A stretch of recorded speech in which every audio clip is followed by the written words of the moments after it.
በስመ አብ ወወልድ ወመንፈስ ቅዱስ አሐዱ አምላክ አሜን። እንኳን ለቃና ዘገሊላ በሰላም አደረሰን አደረሳችሁ። በዛሬው መርሃ ግብራችን ስለ ቃና ዘገሊላ እንዲሁም ስለ ቅዱስ ያዕቆብ ርዕሰ አበው በመጨረሻም ደግሞ ድርሳነ ሚካኤል የጥር ወርን እናቀርብላችኋለን። አብራችሁን ሁኑ። በዛሬው ጥር 12 ቀን ከሚከበሩ ዓመታዊ ቅዱሳን በዓላት አንዱ ቃና ዘገሊላ ይጠቀሳል። ቃና የሚለው ቃል በሀገራችን ልሳን በአማርኛ የምግብን የመጠጥን ጥፍጥና ወይም በጎ መዓዛን የሚያመለክት ነው። ምናልባትም ከዚህ በዓል ምስጢር የተወሰደ ሳይሆን አይቀርም። በቤተ ክርስቲያን ታሪክ ግን ቃና ከገሊላ አውራጃዎች አንዷ ናት። ለስም አጠራሩ ስግደት ይሁንና የክብር ባለቤት መድኃኒታችን ኢየሱስ ክርስቶስ በዚህች ስፍራ ተገኝቶ በድንግልናቱ ምልጃ ተአምርን በዚህች ዕለት ተአምር የሚለውን ቃል በቁሙ ምልክት ብሎ መተርጎም ይቻላል። መሰረታዊ መልእክቱ ግን ነጮቹ በልሳናቸው ሚራክል የሚሉት አይነት ነው። ከተፈጥሮ ሕግ ውጪ ወይም በላይ ከፍጡራንም ችሎታ የላቀ ነገር ሲሰራ ወይም ሲፈጸም ተአምር ይባላል። ተአምር የእግዚአብሔር የባህሪ ገንዘቡ ነው።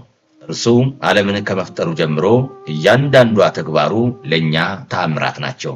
ስለዚህም ነው ኤልሻዳይ፣ ካህሌ ኩሉ፣ ሁሉን ቻይ እያልን የምንጠራው። እግዚአብሔር ፍጡራንን ይወዳልና እርሱ ለወደዳቸውና ደስ ላሰኙት ተአምራት ማድረግን ሰጥቷል።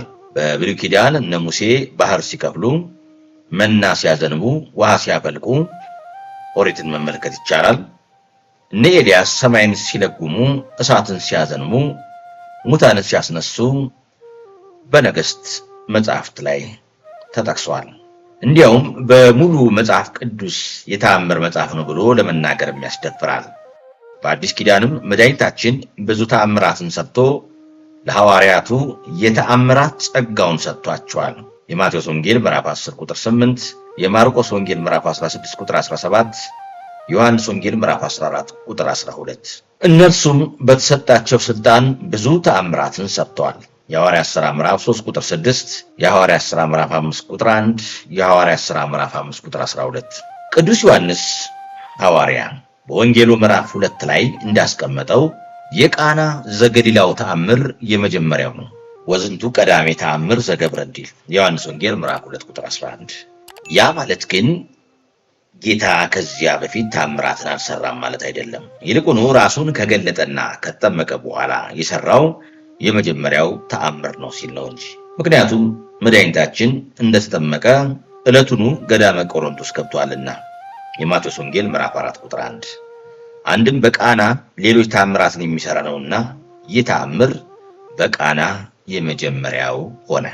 ትክክለኛው የቃና ዘገሊላ ቀን የካቲት 23 ቀን ነው። ጥር 11 ተጠምቆ የካቲት 21 ቀን ከጾም ተመልሷል። ከዚያም የካቲት 23 ቀን ደቀ መዛሙርቱን ሰብስቦ ሄዷል። ነገር ግን አበው መንፈስ ቅዱስ እንደመራቸው የውሃ በዓል ከውሃ በዓል ጋር ይስማማል ብለው ጥር 12 አድርገውታል።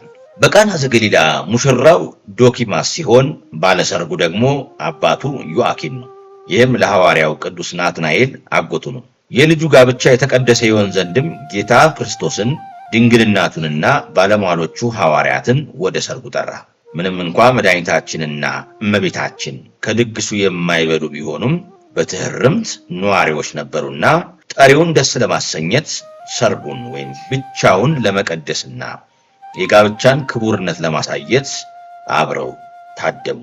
የሰርጉ ስነ ስርዓት ሲጀመር በድንኳን ውስጥ ጌታ ከመካከል ተቀመጠ። ድንግል በቀኙ ዮሐንስ በግራው ሲቀመጡ ሌሎቹ ሐዋርያት ግራና ቀኝ ከበው ተቀመጡ። ሲበላና ሲጠጣ ድንገት የተደገሰው ምግብና መጠጥ አለቀ። ደጋሾቹ በጭንቅ ላይ ሳሉም አይጠና ሆዷ ድንግል እመብርሃን የሆነውን አወቀች። እንዴት አወቀች ቢሉ በጸጋ አንድም ከልጅሽ አማልጂኝ ብለው ቢለምኗት ነው ይላል። እመቤታችን በዚያ ጊዜ ወደ ልጇ ቀርባ ቸር ልጇን ወይንኪ አልቦሙ ወይኑ እኮ አልቆባቸዋል አለችው። ለጊዜው ወይኑም ምግቡም ስላለቀባቸው እንዲህ አለች። በምስጢሩ ግን ወይን ያለችው ፍቅርን፣ ቅዱስ ቃሉንና ክቡር ደሙን ነው። ጌታም ይመልሳል፣ አንቺ ሆይ እናቴ ሆይ ያልሽኝን አላደርግ ዘንድ ከአንቺ ጋር ምን ጠባለኝ? ነገር ግን ጊዜው ገና አልደረሰም ብዬ ነው እንጂ አላት። ምክንያቱም ጌታ የወይን ጋኖቹ እስኪያልቁ ይጠብቅ ነበር። አበረከተ ይሉታልና። አንድም ይሁዳ ወጥቶ ነበርና እርሱ እስኪመለስ ነው። እኔ ስወጣ ጠብቆ ተአምር ሰራ ብሎ ለክፋቱ ምክንያት እንዳያቀርብ፣ አንድም ወይን ወይም ቅዱስ ደሜን የምሰጠው በቀራንዮ 40 ነው ሲል ጊዜ ገና ነው ብሏታል። አንዳንድ ልቡናቸው የጠፋ ወገኖቻችን ጌታ እመቤታችንን እንዳቃለላት ሎቱ ስብሐት ወላቲ ስብሐት አስመስሎ ይናገራሉ። ይህንንስ ስንኳን ጌታ ባለጌዎቹ እነርሱም አያደርጉት። አባትና እናትን አክብር ኦሪት ዘጸአት ምዕራፍ 20። ያለ ጌታ እንዴት ለእናቱ ክብር ይነፍጋል? ልቦና ይስጠን። ወደ ነገራችን ስንመለስ መድኃኒታችን እንዲህ ሲል መለሰላት። ተግባብተዋልና እመብርሃን አሳላፊዎቹን የሚላችሁን ሁሉ አድርጉ አለቻቸው። ዮሐንስ ወንጌል ምዕራፍ 2 ቁጥር 5። ጌታም በ6 ጋኖች ውሃ አስሞልቶ በተአምራት ወይን አደረጋቸው። እንጀራው ወጡን በየስፍራው ሞላው። ታላቅ ደስታም ሆነ። የአሳላፊዎቹ አለቃም ለአባታችን አብርሃም ምሳሌ ነው። ከወይኑ ጥፍጥና የተነሳ አደነቀ። በዚህም የድንግል ማርያም አማላጅነት የመድኃኒታችን ከሃዲነት ታወቀ፣ ተገለጠ። የእመቤታችን አማላጅነቷ አይለየን። በዛሬው ቀን ከምናከብራቸው ቅዱሳን መካከል አንዱ ደግሞ ቅዱስ ያዕቆብ ርዕሰ አበው ነው። የአባቶች አለቃ የተሰኘ ቅዱስ ያዕቆብ ለሁለቱ ታላላቅ አባቶቹ እርሱ ሶስተኛቸው ነው። እነርሱም መስሎ እነርሱንም አህሎ በጎዳናቸው ተጉዟል። በፈቃድ እግዚአብሔር በኩርናን ከኤሳው ተቀብሎ ወደ ሶርያ ሲሸሽ ቤቴል ፍኖተ ሎዛ ላይ ድንጋይ ተንተርሶ በተኛበት ግሩም ራእይን አይቷል።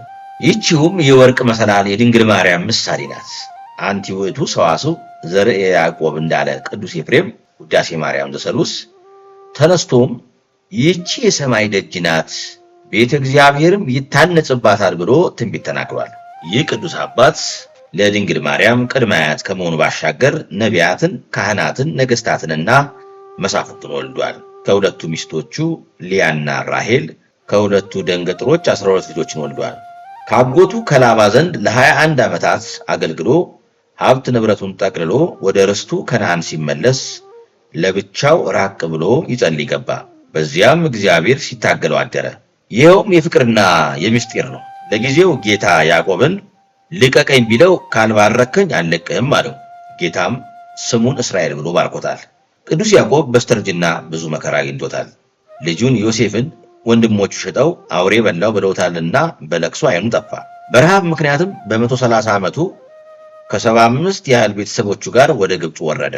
በዚያም ለ7 ዓመታት ኖሮ በ137 ዓመቱ አርፏል። ልጆቹን ቀብረውታል። በዛሬ እናከብራቸው ቅዱሳን መካከል ኃያል ቴዎድሮስ በናድሊዮስ ይባላል። በ3ኛው መቶ ክፍለ ዘመን በምስራቅ ወይም በአንጾኪያ ያበራ፣ ድንግልናውን በንጹህ የጠበቀ፣ ቅዱሳን መላእክት የሚያነጋግሩት፣ የአንጾኪያ ሰራዊት ሁሉ አለቃ የነበረ፣ በጦርነት ተሸንፎ የማያውቅ፣ አሕዛብ ስሙን ሲሰሙ የሚንቀጠቀጡለት፣ ከአማልክት ወገን ነው እያሉ የሚፈሩት፣ እግዚአብሔርን በፍጹም ልቡ የሚያመልክ የወቅቱ ወጣት ክርስቲያን ነው።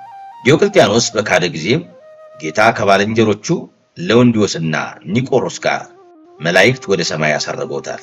በዚያም መድኃኒታችን ክርስቶስን ፊት ለፊት አይቶ በእሳት ባህርም ተጠምቋል። በዚህች ቀን ከቅዱሳን ለወንዲዮስና ኒቆሮስ እንዲሁ ከ2.5 ሚሊዮን ሰራዊቱ ጋር ለመከራ ተሰጥቷል። እርሱንም በ153 ችንካር ወቅተው ገለውታል። አምላከ ቅዱሳን ወይነ ቃና ፍቅሩን ያሳድርብን፣ ከድንግልናቱ ምልጃና ከቅዱሳኑ በረከት አይለየን፣ አሜን። በመጨረሻም ድርሳነ ሚካኤል እናነብና መርሃ ግብራችን እንቋጫለን።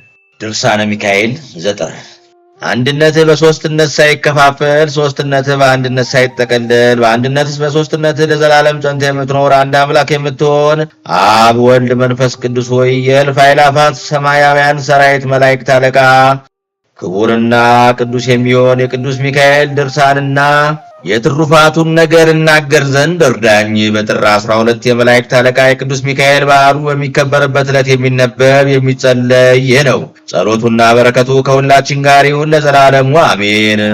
እናንተ የተሰበሰባችሁ ከሌሎች የመላእክት አለቆች ሁሉ ይልቅ የበላይ የሚሆን የቅዱስ ሚካኤል ክብሩን ገናነቱን ታውቁ ዘንድ ልቦናችሁን ከንዋ ማሐኬት አንቅታችሁ ልትሰሙት ይገባል። ለፍጥረተ መላእክት ሁሉ አለቃ አላቸው። ለእርሱ ግን ከምክንያቶች ሁሉ በአንድ ወገን እንኳን ከኔ የሌለበት በአካል ሶስት ሲሆን በባህሪ በሕልውና በስልጣን በመለኮት አንድ የሚሆን ከብቻው ከእግዚአብሔር በቀር አለቃ የለውም። መላእክት ሁሉም ፍጡራን ናቸው። ተፈጥሯቸውም ከነፋስና ከእሳት ነው።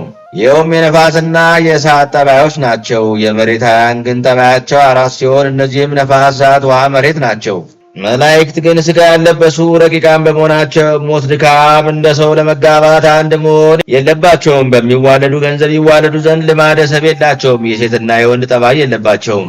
ነገር ግን ፈጽመው ብዙ ናቸው። ብዛታቸውም ዓለም ከተፈጠረ ጀምሮ እስከ ዓለም ፍጻሜ ድረስ የሚወርደው ነጠብጣበ ዝናብ እያንዳንዱ ቢቆጠር ለግዛቱ ወሰን የለውም። በሕሊናት ሁሉ የሰለጠነ እግዚአብሔር ንዑዳን ክቡራን የሚሆኑ መላእክተኞቹ እንደዚህ ይበዛሉ። ለአዳም ልጆችና ለከዋክብትም በየወገናቸው የሚጠብቋቸው የታዘዙ መላእክት አሏቸው። ካደሩበት ወደሚውሉበት ከዋሉበት ወደሚያድሩበት የተንከባከቡ ይመሯቸዋል። ለአራዊትም እንስሳትም ለወፎችም በባህር ውስጥ ለሚኖሩ አሳዎችም በደመ ነፍስ ያሆኑ ለሚኖር ፍጥረትም ሁሉ ለእያንዳንዳቸው ከልዑል እግዚአብሔር የታዘዘ ጠባቂ መልአክ አላቸው። ንዑዳን ክቡራን የሚሆኑ መላእክተ ብርሃን ግን የብርሃን ልጆች ይጠብቋቸዋል። ውልደ ብርሃንም የተባሉ ክርስቲያኖች ናቸው። ከእነሱም ጋር ያሉ የእግዚአብሔር ወገኖች እስራኤላውያን ናቸው። እነዚህም የዘላለምን ሕይወት ይወርሱ ዘንድ ይጠብቋቸዋል። ለሁሉም የጽድቅ ምልክት አለባቸው። መላእክተ ጽልመትን በልዑል እግዚአብሔር ትእዛዝ ያልተጠመቁ ያላመኑ የጨለማ ልጆችን ጊዜያቸው ሳይደርስ ያለ ጊዜያቸው እንዳይሞቱ ይጠብቋቸዋል። ነቢዩ ዳዊት እግዚአብሔር ፍርድ ለሚያገኙ ፍርድ እስኪሰጥ ድረስ በዚህ ዓለም ወገኖችን ችላ ብሎ አልተዋቸውም እንዳለ በወንጌልም እንዲህ የሚል ጽሑፍ አለ። ለደጋጎች ደግ እንደሆነ ለክፉዎችም ፀሐይን ያወጣላቸዋል። በዚህ ዓለም ላሉ ሥጋዊ ደማዊ ለሚሆኑ ፍጥረታት ሁሉ በትክክል ዝናብን ያዘንብላቸዋል። በሚመጣው ዓለም ግን በእውነት ለዘላለሙ ክብር ምስጋና የባህሪው የሚሆን እርሱ ለሁሉም እንደ ሥራ ዋጋውን ይከፍለዋል። የክርስቲያን ልጆች ያልጠመቁ በድንቁርና ያሉ አሕዛብን መላእክት ጽልመት እንዲጠብቋቸው ስሙ። አራዊትንም እንስሳትንም አዕዋፍንም በባህር ውስጥ የሚኖሩ ዓሣዎችንም በደመ ነፍስ ያሆኑ የሚንቀሳቀሰውንም ሁሉ እንዲጠብቁ ተወቁ። የሳጥናኤል ሰራዊት አጋንንት ሰይጣናት ረቂቃነት ያላቸው ከደመና በላይ የሚኖሩ ሰውን የሚያስቱ ርጉማን የተረገሙ በሰው ልቦና ውስጥ ገብተው ተንኮል የሚያስተምሩ ኃጢአትን የሚያሰሩልህ የሰይጣን ሰራዊት ነፍስና ሥጋ ያላቸው አይምሰላችሁ። እነሱ ከአለቃቸው ከዲያብሎስ ጋር አስቀድሞ ሳይበድሉ በፊት በተፈጥሯቸው እንደ መላእክተ ብርሃን ከእሳትና ከነፋስ ነበረ። ከበደሉ በኋላ ግን እንደ ጢስ ሆኑ። ዕውራንም ሆኑ። ንዑዳን ክቡራን በሚሆኑ ቅዱሳኑ ላይ አድሮ ከሚኖር የጌትነቱ ብርሃን ተራቅተዋልና። ዳግመኛም ንጽሕናን ቅድስናን ከያዙ ከተቀበሉ በኋላ ርኩሳን ድል የተነሱ ሆኑ። ሦስተኛም አእምሮ ከተሰጣቸው በኋላ ሰነፎች ሆነዋልና ስለዚህ ንስሐ ገብተው ወደ ፈጣሪያቸው የሚመለሱ ዘንድ መመለስ አይቻላቸውም። ነገር ግን በፍርድ ቀን አእምሮ ተሰጥቷቸው የማይረባ የማይጠቅም ንስሐ ቢገቡም ለሰይጣንና ለሰራዊቱም ሁሉ ወደ ተዘጋጀው የስቃይ ቦታ ከመግባት አይድኑም። ለእነሱም ሰውን ከማሳት በስተቀር ምንም ስልጣን የላቸውም። ከእግዚአብሔር ማንንም ማን ይጠብቁ ዘንድ አይልካቸውም። ሰውም ቢሆን እንስሳትንም ቢሆን እነሱስ የሚያሳስቱ የሚያወናብዱ እግዚአብሔርን የሚጠሉ እርሱ የሚጠላቸው የእውነት ጠላቶች ናቸው እንጂ። ዳሩ ግን በባህርና በየብስ የሚኖሩ ሥጋ የለበሱ አጋንንት አሉ። እነሱም እንደ ሰው ያገባሉ፣ ይጋባሉ፣ ይወልዳሉ፣ ይዋለዳሉ። ስለዚህም ይሞታሉ። መልካቸውም እንደ ሰው የሆነ አሉ። እባቦችን የሚመስሉ አሉ። ልዩ ልዩ መልክ ያላቸው አሉ። እነዚህ ግን ማንም አያስቱም፣ ያሳምማሉ፣ ደዌም ይሆናሉ እንጂ አይገሉም። ከእነሱም ነቀጥቃጥ ተሰብሮ የሚሆን አለ፣ ፈንጣጣ፣ ኩፍኝ፣ ጉድፍ የሚሆን አለ። ሌላም ብዙ ልዩ ልዩ የሚሆን ደዌነት ያላቸው አሉ። ያለ እነሱ በቀር በዚህ ዓለም ሌላ ደዌ የሚሆን በሽታ የለም። ነገር ግን ከልዑል እግዚአብሔር ትእዛዝና ፈቃድና እንዲሁም የነፍስ ጠባቂዎች መላእክት ካልጨመሩ በስተቀር ነፍስን ከሥጋ መለየት አይቻላቸውም። መልእክተኞቹም አንዱ ብርሃናዊ የቀኙ አንዱ ጽልመታዊ ግራ ናቸው። ይኸውም ጽልመታዊ ጠባቂ መልአክ የሚያስት አይደለም፣ ከዲያብሎስም ሰራዊት ወገን አይደለም፣ ከሰራዊተ ጽልመት ወገን ነው እንጂ። የእግዚአብሔር መልእክተኞች ግን ኃይለኞች፣ ጽኑዓን፣ ቅጡዓን፣ ምሕረት ይቅርታ የሌላቸው እግዚአብሔር ወደ ወደደበት የሚልካቸው አጥፎ ያላቸውን የሚያጠፉ ለጥፋት የተዘጋጁ ናቸው። እሊህም ዝሙትን፣ ዘፈንን ስላበዙ ከያፌት ልጆች ወገን በአንድ ቀን 80,000 የገደሉና በኋላም ዘመን ይህን ዓለም ለማጥፋት የሚመጡ የእስክንድር ንጉሥ የዘጋባቸው ጎግ ማጎግ የሚባሉ አገራቸውን የወረሱባቸው ናቸው። በእነዚያም ወራቶች በሽታ፣ ችግር፣ መጨነቅ፣ መዓት ይበዛል። ሰው ሞትን ቢሻ አያገኝም። ወደ ገደልም ሲወርድ ወደ ባህርም ቢሰጥም 5 ዘመናት እስኪፈጸሙ ድረስ መሞት አይቻለውም። ስለነዚህም ዘመናት ከችግሩ ከበሽታውና ከዛይሩ ብዛት የተነሳ በእነዚህ ዘመናት ያልነበሩ ሰዎች ንዑዳን ክቡራን ናቸው አለ እግዚአብሔር። ከሐሳዌ መሲሕም በኋላ እንዲህ ይሆናል። ጌታችን ኢየሱስ ክርስቶስ ሰው የሆነበት የደህንነት ወር የሚሆን አስቀድሞ በመጋቢት 29 ቀን ዓለምን ለማዳን እንደመጣ እንዲሁ በሙታንና በሕያዋን ለመፍረድ በዕለተ እሑድ ይመጣል። ወደ ቀደመ ነገራችን እንመለስና የኃጥአንን ነፍሳት የሚያዳፏቸው ለፈጣሪያችን ወደ ቀደመ ነገራችን እንመለስና የኃጥአንን ነፍሳት የሚያዳፏቸው ለፈጣሪያቸው የሚቀኑ እሊህ ጸሊማን መላእክት ናቸው። ግርማቸውም ሞት ነው። እሊህም ከነግስ እስከ 37,000 ከዳዊት ሰራዊት 13,000 ከሰናክሬም ሰራዊት የተገደሉ ናቸው። እንደዚህም ሁሉ ጌታችን ወደ ወደደበት መዓት ወደ ታዘዘበት ቦታ ይልካቸዋል። ስለዚህ ጴጥሮስ ጌታውን እንዲህ አለው፣ 12ቱ ነገድ ከሌጊዮን ሰራዊት ወገን ዛሬ ይልክልኝ ዘንድ የባሪያ አባቴን መማለድ የማይቻለኝ ይመስላልን? አለው። ስለ ክፋታቸው በሌጊዮን ይመሰላሉ። ሌጊዮን ርኩስ ነውና 12 ሕልመት በአዳም ልጆች ልክ 12 ነገድ ናቸው። መላእክተ ብርሃን ግን 99 ነገድ ናቸው። እነዚህም ለበጎ ነገር እንጂ ለማጥፋት ለመግደል ወይም ወደ ማንም ቢሆን አይላኩም። ደጋጎች ቅዱሳን አገልጋዮች ናቸውና በእኛ ዘንድ ካህናት ከሕጋቸው ከስልጣናቸው እንዳይሻሩ መግደል እንዳይገባቸው ከእነሱም በጎ ሥራ ሰርተው የዘላለምን ሕይወት መንግሥተ ሰማያትን ይወርሱ ዘንድ ወዳላቸው ሰዎች ለይቅርታና ለሰላም ይላካሉ እንጂ ለሕዝባውያን ግን ሞት የሚገባቸውን በፍርድ ይሰሩ ይቀጡ ዘንድ ከልዑል እግዚአብሔር ስልጣን ሰጥቷቸዋል። እንደዚሁም ሁሉ መላእክተ ጽልመት ይሙት በቃ የተፈረደበትን ይገላሉ። መላእክተ ብርሃን ግን ማንንም አይገሉም። መላእክተ ብርሃን ንዑዳን ክቡራን ታማኝ አገልጋዮች ስለሆኑ ቅዱስ ቅዱስ ቅዱስ እግዚአብሔር አሸናፊ የምትሆን የኃያላን ጌታ ጌትነት በሰማይ በምድር የመላ ነው እያሉ የምስጋና መስዋዕትን ያቀርባሉ። ሰራዊተ ቁዝን ያጠፉ ዘንድ ሚካኤልንና ገብርኤልን እግዚአብሔር በላካቸው ጊዜ አንድ ሰውስ እንኳ አልገደሉም። ለቴዎድሮስና ለገላውዴዎስ ሰይፍን ሰጧቸው እንጂ እንደዚሁም ሁሉ ንዑዳን ክቡራን የሚሆኑ ቅዱሳን መላእክትና መላእክተ ብርሃንም በማን ላይ ጥፋትን አያመጡም። የመብረቅ መነጽራቸውን ተሸልመው በየሹመታቸው በሰማይ ሞልተው ይኖራሉ እንጂ ሊታያቸውና ይለምኑትም ዘንድ በወደደ ጊዜ በዚህ በመብረቅ መነጽር ይታያቸዋል። ሙሴንም በደመናም እንደተነጋገረው እነሱንም እንዲሁ ይነጋገራቸዋል። እንደዚህ ሁሉ በመብረቅ መነጽር መላእክትን ይነጋገራቸዋል። እነሱም ወደ ተላኩበት መልእክት ይሄዳሉ።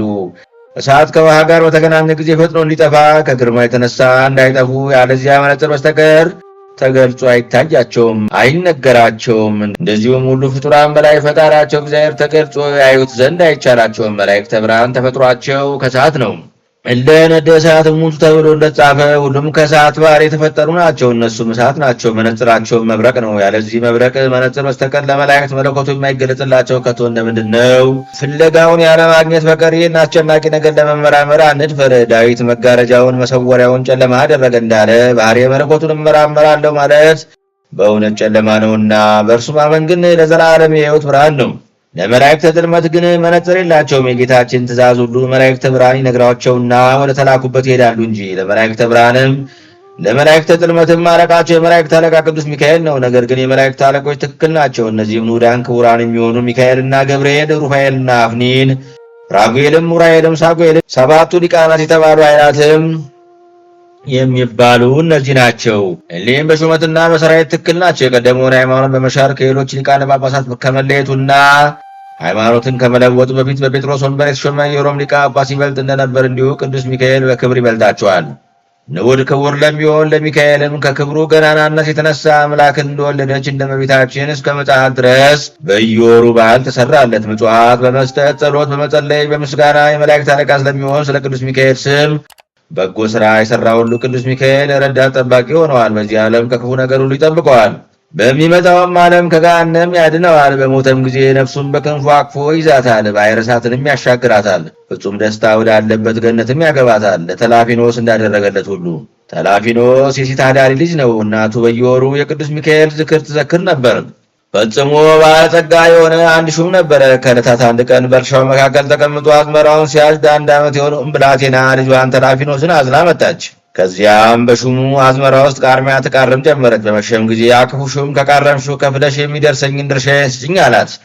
እርሷም ጌታዬ ይዘንልኝ፣ ራራልኝ እንጂ አትውሰድብኝ፣ አትቀማኝ፣ ድሃ ነኝና ቤት የሚሰራ ዘር የሚዘራ ረዳት ባል ወይም ገንዘብ የለኝምና የሚካኤልም በዓል ደርሶብኛልና ከሕፃንነት ጀምሮ ንዑድ ክቡር የሚሆን የመላእክት አለቃ የቅዱስ ሚካኤልን የበዓሉን መታሰቢያ እስካሁን ድረስ ከቶ አስታውዬ አላውቅም አለችው።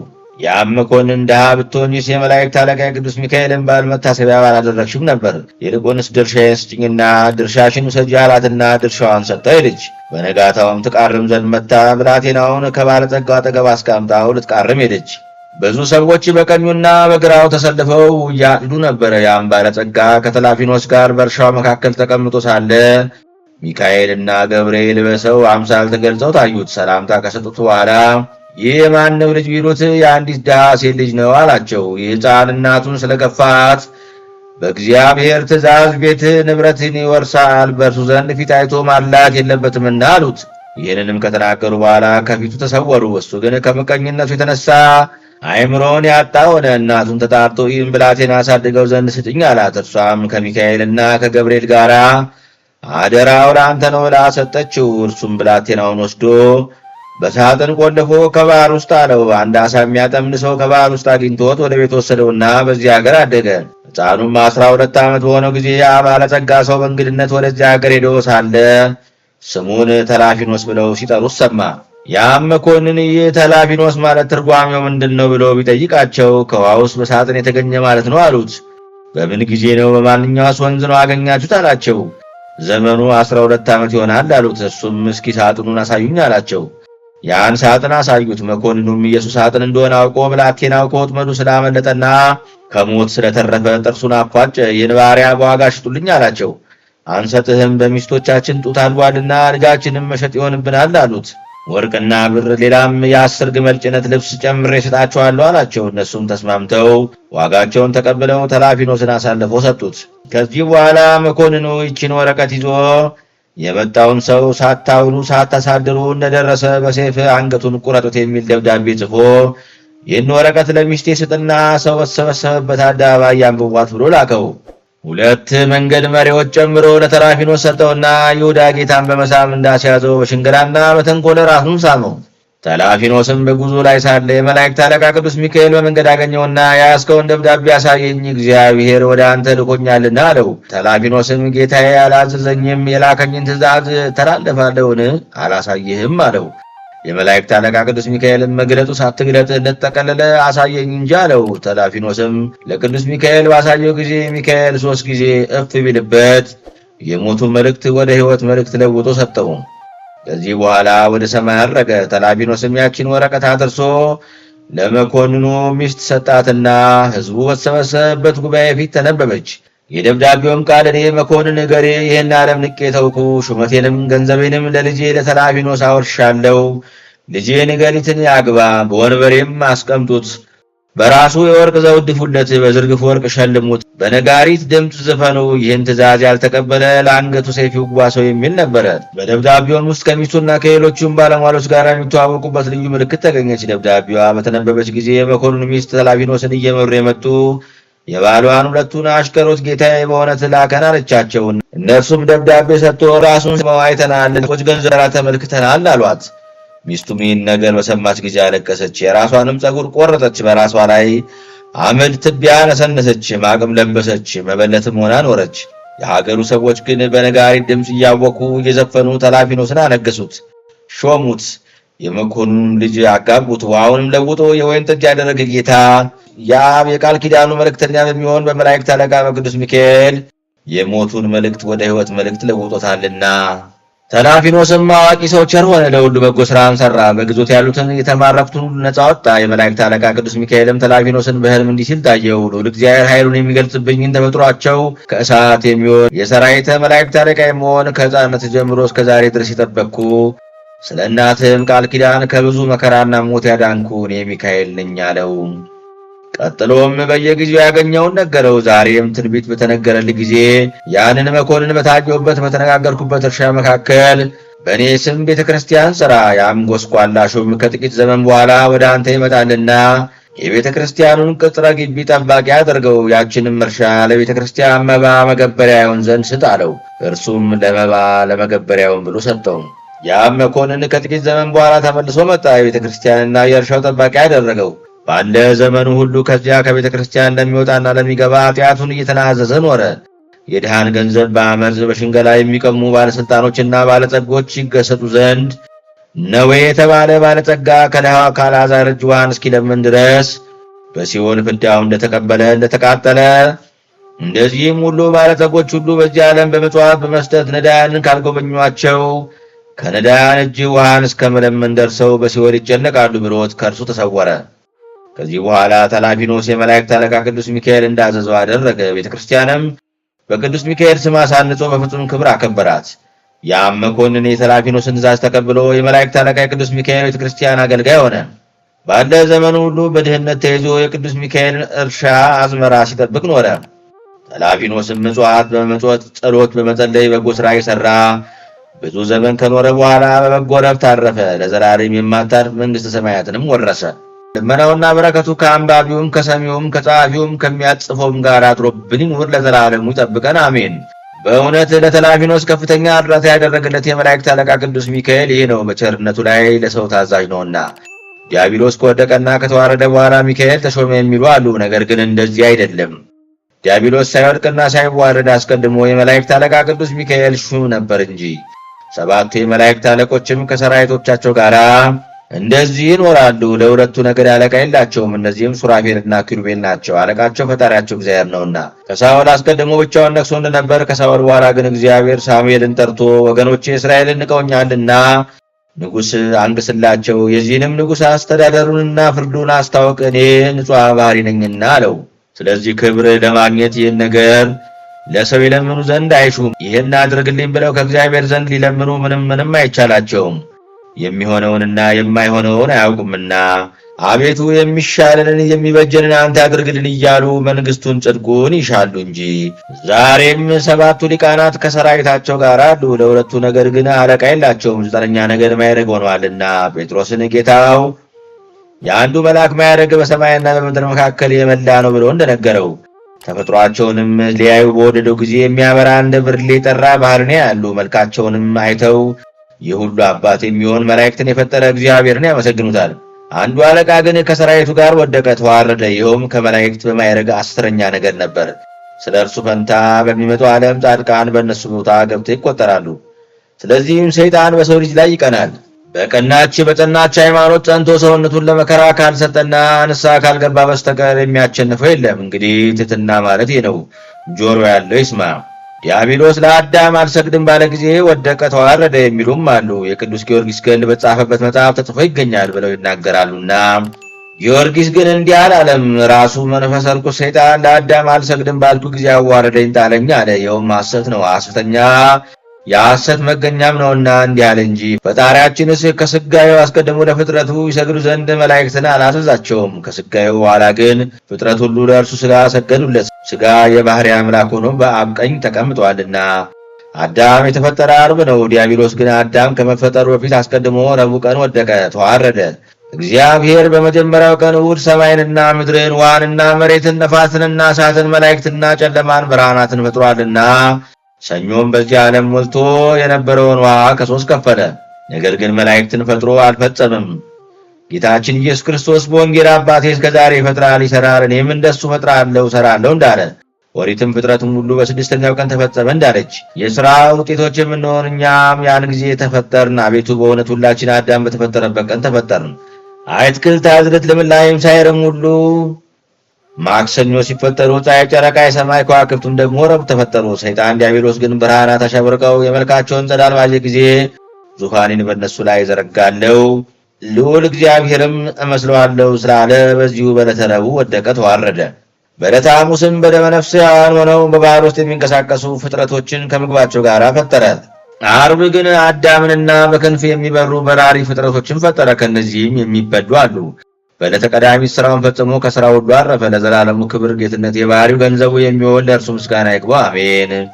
እንግዲህ እናንተ የክርስቲያን ወገኖች የሆናችሁ ሁሉ በዚህ ዓለም በረከትን እንዲያድላችሁ በሚመጣውም ዓለም በክንፉ ባሕረ እሳትን እኔንም እናንተንም ያሻግረን ዘንድ በየወሩ የቅዱስ ሚካኤልን በዓል አክብሩ፣ መታሰቢያውንም አድርጉ። ተፈጥሮ ከሚቃጠል ነደ እሳትና ነበልባል የሆነ መላእክት አለቃ ቅዱስ ሚካኤል ያደረገው ተአምሬ ነው። ልመናው፣ በረከቱ፣ አማላጅነቱ የክርስቲያን ወገኖች የዚች ቦታ ቡቃያዎች ወጣንያን ከምንሆን ከወንጌል ልጆች አትክልቶች በደመ ወልደ እግዚአብሔር በተቀባን ከሁላችን ጋር ይኑር፣ ከክፉ ዘመን መከራም ያድነን ለዘላለሙ አሜን። በአንዲት ሀገር ውስጥ አንድ ክርስቲያን ሰው እንደነበረ ተነገረ። እግዚአብሔርን የሚፈራ ነበር፣ ትእዛዙንም ያከብር፣ ለበጎ ሥራ የሚተጋ ነበር። የመላእክት አለቃ ቅዱስ ሚካኤልን የሚወደውና በፍጹም ደስታ ደስ ብሎት ዝክሩን ይዘክር ነበር። ያም ክርስቲያን ሰው ሚስቱን፣ ልጆቹን፣ አሽከሮቹንና ቤተሰቡን የሚያስተዳድረው በእርሻ ሥራ ከሚያገኘው ምርት ነው። እሱም አስቀድሞ በታላቅ ደስታ የቅዱስ ሚካኤል የበዓሉን መታሰቢያ እያደረገ ይኖር ነበር። ከዓመታት በአንዲቱ ዓመት በእርሻው ላይ የዘራው አዝመራ ያማረ የበጀ ሆነለት። ብዙ ስንዴ፣ ሌላም በየአይነቱ ብዙ የእህል ምርት አመረተ። ነገር ግን እንደ ቀድሞ ሥራውን አልሰራም። የመላእክት አለቃ የቅዱስ ሚካኤል የበዓሉን መታሰቢያ ዝክሩን ማድረግ ቸል አለ።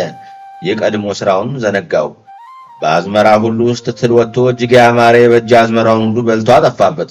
ያን ጊዜ ሐሳብ ገባው፣ ታላቅ ድንጋጤም አደረበት። የመላእክት አለቃ ቅዱስ ሚካኤልን መታሰቢያ ስላስታጎለ ታላቅ መከራ አዝመርቷልና። ከዚህ በኋላ ተጸጽቶ የመላእክት አለቃ ቅዱስ ሚካኤል የበዓሉን መታሰቢያ ዝክር በፍጹም ትጋት ከቀድሞ የበለጠ ለማድረግ ጀመረ። ንስሐም ገባ። ባለ ዘመኑ ሁሉ በጎ ሥራ መስራትን አላቃለለም፣ ችላም አላለም። እግዚአብሔርም የሚመጸውተውና የሚመግበውን አላሳጣውም፣ ፈጽሞ ይቅር ባይ ነውና። የፍጹም ይቅርታ መልእክተኛ በሚሆን በቅዱስ ሚካኤል ጸሎት ንስሐውን ተቀበለው። ቅዱስ ሚካኤልም የቀድሞ ቸርነቱን አላጓደለበትም። ሁለተኛም የምድሩን ፍሬ ሁሉ አበዛለት፣ ተመልሶ እንደ ቀድሞ ሆነ። ማንኛውም የእህል ተባይ አልነካበትም። የእግዚአብሔር ጸጋ አደረበት። የቅዱስ ሚካኤልን በረከት በቤቱ በእርሻው ወረደለት። በገዛውም ከብት ሁሉ የመላእክት አለቃ በሚሆን በቅዱስ ሚካኤል ልመናና ጸሎት ሀብቱ ከቀድሞ ፈጽሞ በዛለት። ያም ክርስቲያናዊ ሰው በጎ ሥራን አብዝቶ የዕለት ጉርስ፣ የዓመት ልብስ ለሌላቸው ለነዳያን፣ ለምስኪናን ምጽዋት ለመስጠት እጁን ዘረጋ። ለሰው ሁሉ ቸርነትን ርኅራኄን አደረገ። የመላእክት አለቃ የቅዱስ ሚካኤል በዓሉ በሚከበርበት ቀን በሚካኤል ስም እንዲህ ያደረገ ቆይቶ በበጎ ረፍት አረፈ። በቅዱስ ሚካኤል ልመናና ጸሎትም ወደ መንግሥተ ሰማያት ገባ። ልመናውና ክብሩ ለዘላለም በእውነት በእኛ ላይ ይደርብን፣ አሜን።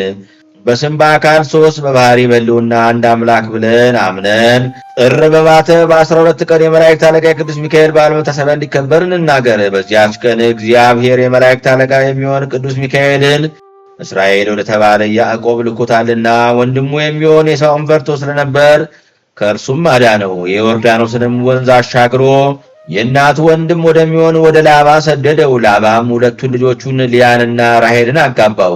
መንገዱንም እየጠረገ በደህና በፍቅር አንድነት ከቤተሰቡና ከገንዘቡም ጋር ወደ ወንድሙ መለሰው።